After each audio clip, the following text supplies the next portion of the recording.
Алдарсан засгийн газрын 2024-өөс 2028 онд хэрэгжүүлэх 14 мега төсөл.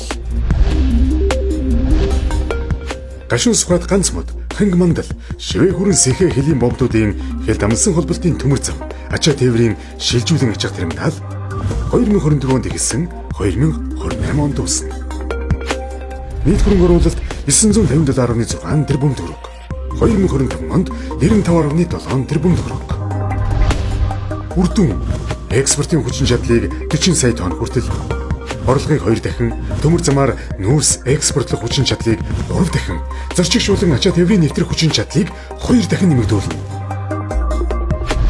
Энэ холболтууд хийгдснээр зүүн босоо тэнхлэгийг бичигт ирээн цав, 10 босоо тэнхлэгийг шивээ хүрэн ард суурийн төмөр замын их бүтээн байгуулалт эхлэх суурь нөхцөл бүрдэнэ.